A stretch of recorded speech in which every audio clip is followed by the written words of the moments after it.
Hi all.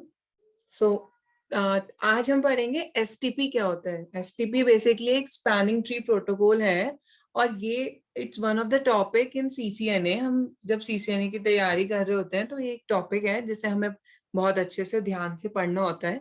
और ये basically switches के साथ हम डील करते हैं एंड ये बहुत इम्पोर्टेंट है जो लोग नेटवर्क्स में काम कर रहे होते हैं उनके लिए, जिससे लूप ना फॉर्म हो। बेसिकली लूप जिससे नहीं क्रिएट हो हमारे नेटवर्क में, उसके लिए हम एसटीपी यूज करते हैं। या फिर अगर आपको मतलब लूप क्रिएट नहीं हुआ एंड अगर उस पर्टिकुलर नेटवर्क में हम अगर कोई एक पाथ हमारा फेल हो जाता है तो हम रिडंडेंसी दे सके। मतलब अगर आपका प्राइमरी पाथ फेल होता है तो आप सेकेंडरी पे आप अपना पैकेट्स को फ्लो करा सके, अपना ट्रैफिक को फ्लो करा सके। बेसिकली ये चीज होती है एसटीपी में। तो मैंने बहुत इजी लैंग्वेज में आपको समझाया कि जैसे लूप्स ना बने आपके नेटवर्क में, इसलिए हम एसटीपी यूज करते हैं। अब मैं आपको बताऊंगी एसटीपी क्या होता है। बहुत ही इजी लैंग्वेज में मैंने बताना चाहा है। इसमें 2 स्लाइड्स में हम खत्म करेंगे क्या होता है एसटीपी। तो सबसे पहले हमें जो देखना है वो ये है कि मैंने एक टोपोलॉजी यहाँ पे ली है जिसमें 3 स्विचेस हैं, ए बी एंड सी।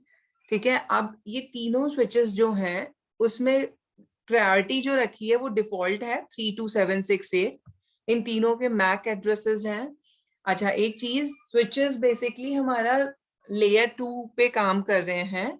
वैसे लेयर 3 स्विचेस भी आते हैं but these are layer 2 switches and layer 3 switches में भी आप इसको इनेबल कर सकते हो। ठीक है, तो स्विचेस में बेसिकली हम क्या डील करते हैं, हम मैक एड्रेस के साथ डील करते हैं। अगर हम लेयर 2 स्विचेस की बात करें, this is the MAC address. एक चीज होती है ब्रिज आईडी।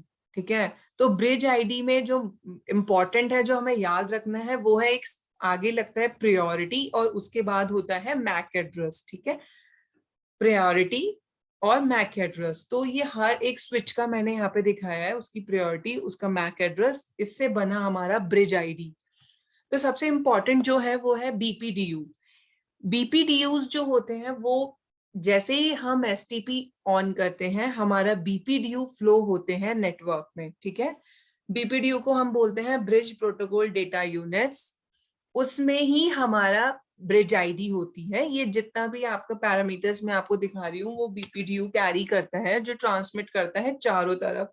सारे स्विचेस अपने बीपीडीयू एक दूसरे को फ्लो करते हैं, तभी इसकी इंफॉर्मेशन इसे मिलेगी और इसकी इंफॉर्मेशन इसे, मतलब सारे स्विचेस को एक दूसरे की इंफॉर्मेशन कैसे मिलेगी, बीपीडीयू के थ्रू। ठीक है, तो एक इंपॉर्टेंट चीज हुई बीपीडीयू। उसके बाद अब हमें देखना है कि भाई सबसे पहले रूट ब्रिज कौन सा है। तो मैं पहले आपको ये बता दूं कि रूट ब्रिज क्या होता है, रूट पोर्ट, डेजिग्नेटेड पोर्ट और ब्लॉकिंग पोर्ट क्या होते हैं।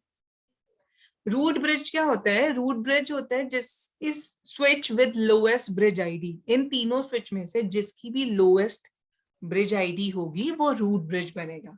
ठीक है, आरबी से उसे डिनोट किया है। अभी हम देखेंगे कौन सा रूट ब्रिज हुआ। उसके बाद रूट पोर्ट क्या होता है। रूट पोर्ट होता है वो पोर्ट जिस with lowest cost to reach the root bridge, सबसे कम कॉस्ट में जो रूट ब्रिज तक पहुंच सकेगा वो रूट पोर्ट होता है। Very simple. डेजिग्नेटेड पोर्ट क्या होता है, port with the best cost to the root bridge on any other link. मतलब ये भी वही पोर्ट हुआ जो बेस्ट कॉस्ट में रूट ब्रिज तक पहुंचेगा बट दूसरे लिंक्स पे।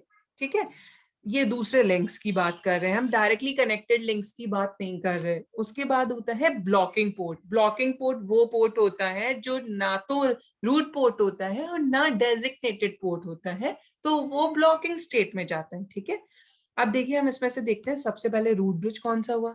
तो मैंने आपको बताया रूट ब्रिज वो ब्रिज होता है जिसकी सबसे कम ब्रिज आईडी होती है। तो देखिए इसकी ब्रिज आईडी है और इसकी, ये तो प्रायोरिटी तो तीनों की सेम है। ठीक है, बट ब्रिज आईडी में हमारा मैक भी होता है। अब इसका मैक 1111 है, इसका 2222 और इसका 3333। तो सबसे कम मैक किसका हुआ, इसका। तो कौन बनेगा king, this is the root bridge. ठीक है, तो ये रूट ब्रिज हो गया। तो यहाँ मैंने आरबी लिखा है। अब एक बात बिल्कुल ध्यान रखिएगा कि जो रूट ब्रिज होता है उसके दोनों पोर्ट्स फॉरवर्डिंग पोर्ट्स होते हैं। ठीक है, तो आप उसको पहले ही सोच के रख लो कि वो डीपी होंगे, डेजिग्नेट पोर्ट मैंने असाइन कर दिया, आप उसको फॉरवर्डिंग भी बोल सकते हो, डीपी हमेशा फॉरवर्डिंग स्टेट में ही रहेगा। बट उसके बाद हम पहले पढ़ते हैं रूट पोर्ट कैसे पता चलेंगे कि भाई रूट पोर्ट कैसे होंगे। अब रूट पोर्ट के लिए मैंने आपको क्या बताया कि सबसे कम कॉस्ट में जो रूट ब्रिज तक पहुंचे उसे रूट पोर्ट कहते हैं। तो अब कॉस्ट क्या होती है? कॉस्ट मैंने यहाँ समझाई है। कॉस्ट होती है बेसिकली एक मेट्रिक होती है जो एसटीपी में हम यूज करते हैं शॉर्टेस्ट पाथ निकालने के लिए, ठीक है, to the elected root bridge तक शॉर्टेस्ट पाथ फाइंड आउट करने के लिए हम एक मेट्रिक यूज करते हैं जिसे कॉस्ट कहते हैं। अब अलग अलग लिंक की स्पीड की कॉस्ट अलग अलग होती है। अगर आप 1 Gbps का लिंक यूज कर रहे हो तो 4 होगी, 10 Gbps 2 होगी, 100 Mbps का यूज कर रहे हो तो 19 होगी, ठीक है। तो सपोज मैंने यूज किया 1G, मेरे सारे पोर्ट्स 1G के पोर्ट्स हैं, ठीक है। अब इधर से तो कॉस्ट 0 होगी ना, क्योंकि ये तो रूट ब्रिज ही है, पर यहां से रीच करने के लिए कॉस्ट 4 होगी, और इस पोर्ट से इसे रीच करने के लिए भी कॉस्ट 4 होगी। तो देखा जाए इस पोर्ट और इस पोर्ट दोनों की कॉस्ट इससे रूट ब्रिज को रीच करने के लिए 4 है, तो दोनों ही रूट पोर्ट बन जाएंगे, ठीक है। अब बात आती है इस पोर्ट और इस पोर्ट की। अब ये वाला पोर्ट जो है, इसको अगर रूट ब्रिज तक पहुंचना है तो उसको कॉस्ट लगेगी 4, और अगर इस पोर्ट को यहां से मतलब थ्रू सी से पहुंचना है ए तक तो उसकी कॉस्ट होगी 8, क्योंकि 4 इधर की और 4 इधर की, उसको 8 लगेगी कॉस्ट, ठीक है। तो कम कॉस्ट कौन सी है? इधर से। तो ऑब्वियसली ये वाला पॉइंट जो बनेगा वो डीपी बन जाएगा, जिसे मैंने बोला डेजिग्नेटेड पोर्ट। एक और चीज है, मैंने यहाँ इलेक्शंस के भी पॉइंट लिखे हैं कि रूट पोर्ट का इलेक्शन कैसे होता है। वो कॉस्ट पे डिपेंड करता है कि कम से कम कॉस्ट वाला रूट पोर्ट बनेगा। डेजिग्नेटेड पोर्ट का इलेक्शन कैसे होता है कि अगर आप देख रहे हो कि भाई लोएस्ट कॉस्ट ऑब्वियसली दूसरे किसी लिंक पे जो होता है वो डेजिग्नेटेड पोर्ट बनता है, बट अगर कॉस्ट टाई हो गई, सपोज यहाँ से भी कॉस्ट 4 है, ये वाला पोर्ट भी बनना चाहेगा ना डीपी, इससे भी कॉस्ट 4 है, बट ये वाला पोर्ट क्यों बनेगा डीपी? क्योंकि इसकी ब्रिज आईडी और इसकी ब्रिज आईडी में ये लोएस्ट है, तो this will become the DP, designated port का इलेक्शन होगा, इसलिए डीपी बनेगा। बहुत इजी है।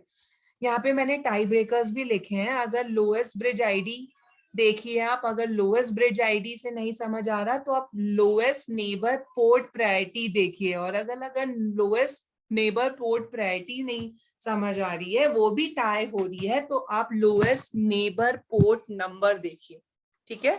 ये चीज होती है जिससे हम इसे देख सकते हैं। उसके बाद लास्ट हमारा जाएगा ब्लॉकिंग। अब ब्लॉकिंग क्या होता है? जो ना तो डीपी, अब ये वाला पोर्ट ना तो डीपी बना है ना आरपी बना है, तो ये क्या बनेगा? ब्लॉकिंग पोर्ट बनेगा। तो इसलिए मैंने इसे क्या क्रॉस किया और यहाँ बीपी लिखा है, मतलब ब्लॉकिंग पोर्ट। तो इस स्लाइड में हमने सबसे पहले क्या पढ़ा? रूट ब्रिज कैसे बनता है।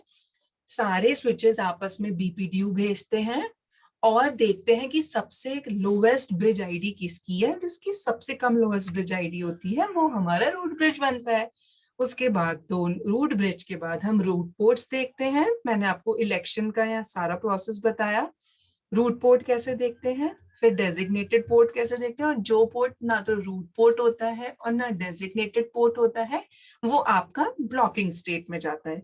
मतलब ये ब्लॉक होगा और लूप नहीं होगा। यहाँ पे ये ब्लॉक हुआ तो जो आपका इस तरीके से ए से बी जाएगा, आपका ट्रैफिक फ्लो होगा। ये क्रॉस है, यहाँ पे मैंने इसको ब्लॉकिंग स्टेट में डाल दिया, तो ये ऐसे लूप नहीं होता रहेगा। आपका ए से बी जाएगा आपका, या ए से सी जाएगा आपका डेटा, ठीक है। ये वाला पाथ आपका, या फिर बी से सी भी जाना चाहे या फिर सी से बी भी जाना चाहे, तो ये वाला जो आपका पाथ है वो कनेक्टेड है, ठीक है। और ये वाला पाथ आपका फेल हो, फेल क्या मतलब हमने ब्लॉक करके रखा है, जिससे क्या ना बने, लूप्स ना बने, ठीक है। आगे देखते हैं। अब बहुत इंपॉर्टेंट है एसटीपी कन्वर्जेंस प्रोसेस क्या होता है। देखिए, अगर आपका फेल ओवर हो जाता है तो फेल ओवर हो जाने के वजह से ये जो आपका ब्लॉकिंग पोर्ट है ऑब्वियसली इसे फॉरवर्डिंग मोड में जाना होगा, क्योंकि फेल ओवर हमारा ए से बी के बीच में हुआ है, तो अब मैं कहाँ से पाथ लूंगी, स्विच हमारे पाथ लेंगे ए से सी से बी की तरफ, ऐसे पाथ लेंगे, मतलब ए टू बी वाया सी। तो ये पोर्ट हमारा किस में आना चाहिए, फॉरवर्डिंग में आना चाहिए। तो इसके लिए कन्वर्जेंस कैसे होता है अब हम ये देखते हैं।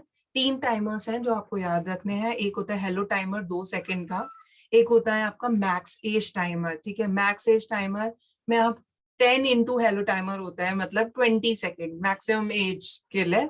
और फॉरवर्ड डिले होता है एक आपका, फॉरवर्ड डिले में 2 आते हैं, लिसनिंग और लर्निंग, वो हम अभी देखते हैं। तो एसटीपी की ये 4 स्टेट्स होती हैं, forwarding state, blocking state, listening state, learning state. और पूरा कन्वर्जेंस टाइम जो उसको लगता है वो 50 सेकेंड लगता है। कैसे, अब वो हम देखते हैं। सबसे पहले हमने ये देखा कि भाई यहाँ फेल ओवर हो गया, फेल ओवर हो गया मतलब इसको फॉरवर्डिंग बनाना है। इसे फॉरवर्डिंग बनाने के लिए ये ब्लॉकिंग पोर्ट सबसे पहले कहाँ जाएगा, आपका 20 सेकेंड का हमारा मैक्स एज होता है।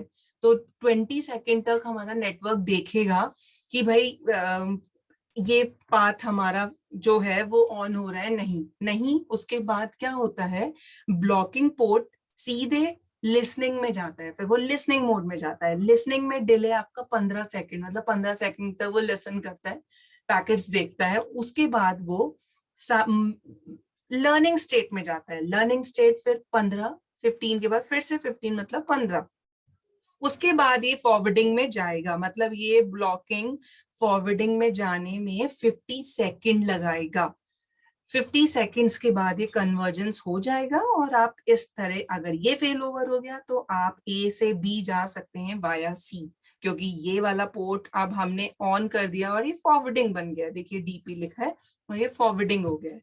तो इस तरीके से हम इसे कन्वर्ट कर सकते हैं। कन्वर्ट मतलब जो भी सारा काम हम कर रहे हैं जिससे हमारा लिंक स्टेबल हो जाए, हमारा लिंक अप आ जाए, उसे कन्वर्जेंस कहते हैं। वैसे तो 50 सेकेंड्स काफी ज्यादा है, इसलिए आज के टाइम पे हम क्या करते हैं, अगर आपको एसटीपी यूज करना है तो एक वर्ड होता है पोर्ट फास्ट, वो हम पोर्ट पे इनेबल करते हैं। और पोर्ट फास्ट से हम ये कर सकते हैं कि लिसनिंग और लर्निंग स्टेट्स को स्किप कर सकते हैं, ये चीज है। तो हम ये देख सकते हैं। तो ये जितना भी मैंने आपको बताया ये था हमारा एसटीपी का। मैं आपको यही कहूंगी कि एक बार आप फिर से मेरी वीडियो देख लें अगर आपको कहीं भी इश्यू है, और जो मैंने डायग्राम समझाए हैं इस डायग्राम के थ्रू आप लर्न कर सकते हैं, और मैंने सारी चीजें इसमें लिखी भी हैं, ठीक है। और अगर कुछ भी इशू हो तो प्लीज आप नीचे कमेंट सेक्शन में लिख सकते हैं, तो I will explain you there. Okay, thank you for listening, thank you, have a nice day, bye.